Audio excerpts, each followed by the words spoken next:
Hello and welcome to Life Less Ordinary. It is a rather beautiful Friday afternoon.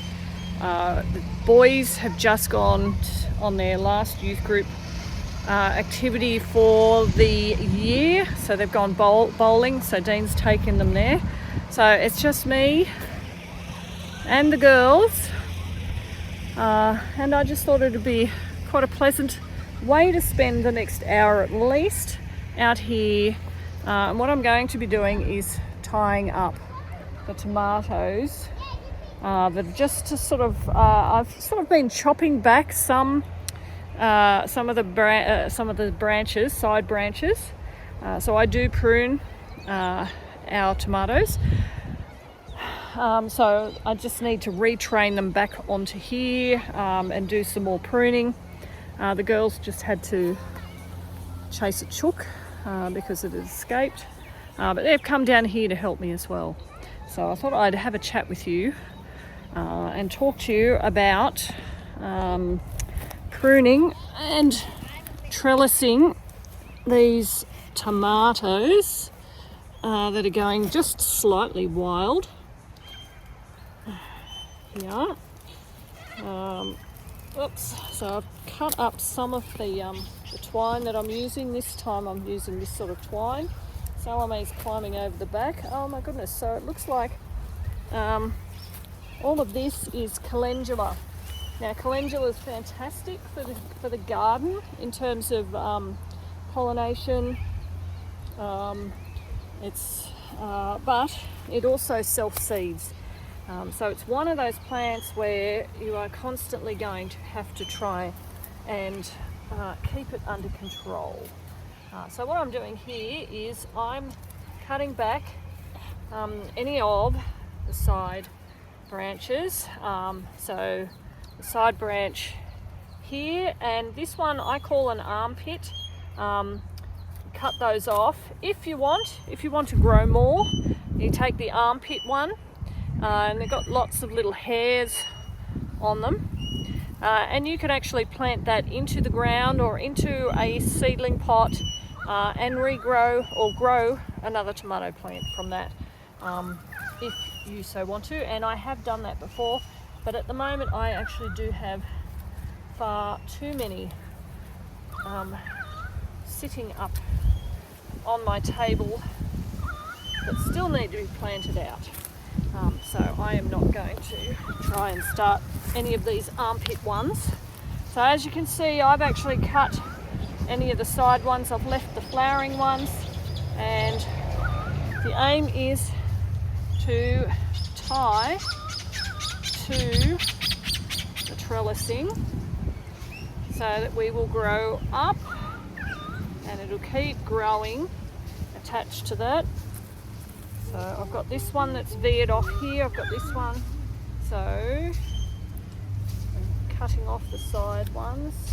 That one's got flower on it, so we'll keep that one. Now, I don't think I actually want this one, so I'll get rid of that. And that will just make sure, it enables the plant, hang on, I just want to chop that one there. Enables the tomato to still grow. It ends up putting more, it ends up putting more of its energy into growing fruit rather than growing leaves. So if you want to oh, hang on. Yeah, there's enough. Try that one. Try that. So try that one there. So what was I saying? Oh, so it ends up that the plant is putting more energy into fruit production rather than into growing leaves. So it looks a bit sparse or spare, but it also means that you're not going to have all this moisture where all the leaves are, and you end up with mold, black spot, other things that are other tomato problems. It's just one way of ensuring that you don't have too many diseases. The one thing that I have learned with tomatoes is to be fairly consistent with watering. because if you are not consistent, you end up with tomatoes that end up splitting and don't grow properly. So Salome's learnt that just today, because she's got a couple of tomatoes out the front that have started splitting, and I explained to her why that is. Yeah, so she knows that she's going to have to be a little bit more consistent with watering for that. Now these we're going to go and put on the compost. I could leave them here and dig them in, but I don't really want to do that because I may end up with more tomatoes growing than what I need. There you go, there's another one there. So it does look quite sparse, and you know, you just think, oh, you've just taken all this stuff off, Catherine, but this will actually grow the full height of this and even higher. So I'm just pulling some of this calendula out. Like I said, it can take over, so I am pulling it out. There's no seeds on it, it hasn't gone to seed yet, or it's not flowering yet. So this, I'd be happy just to let, sort of leave it on the top of the soil here to dry out, and then once it's dried out, I'd be happy to dig it back into, or sort of put it back into the soil, and that can be an easy form of nutrients for the soil. I will leave some of it here to grow, but I don't need anywhere near this amount. Okay, so let's keep going over here. So we probably don't need, oh no, let's probably keep that. Okay, so this one here is, so if I get you to hold those for me, with all of those, I'll just start from the base, because this is already very early on, right down from the base, started growing branches off the bottom. I'm usually a lot quicker at getting those, but we were away on holidays for a couple of weeks, so I did get a bit of growth on them before I did manage to start chopping stuff back and tidying them up. Another one there, one there, one more there. Okay, so we've tidied it, and let's tie it. Yep, there. And so I'm conscious that I don't want it to grow too far over that direction, because I've got another one there. So we might tie this one up here. So if we just tie that one around there. Yep.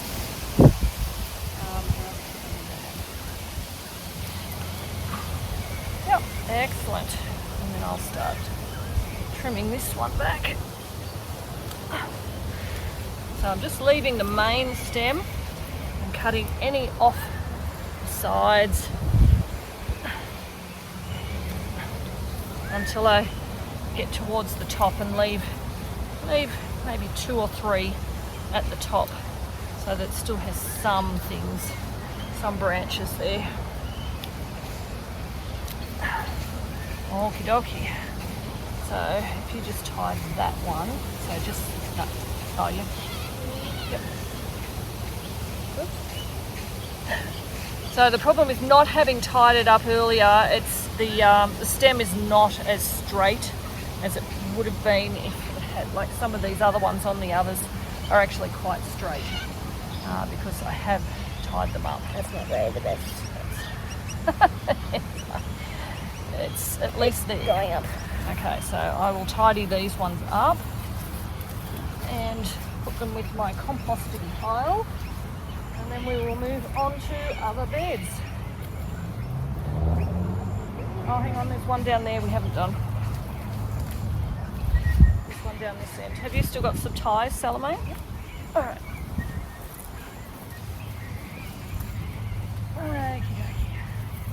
So this one, it has a lot of the nasturtium is growing around it. I love nasturtium. I have lots of different colours or varieties of it. There we go. That one was easy to do.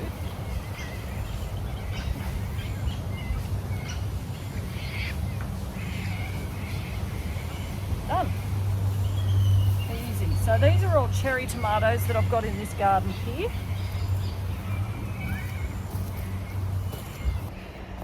So it does look sparse. Oh, left some here. It does look sparse, but I find that I don't end up with as much disease doing it this way. And like I said, these will grow up the top there.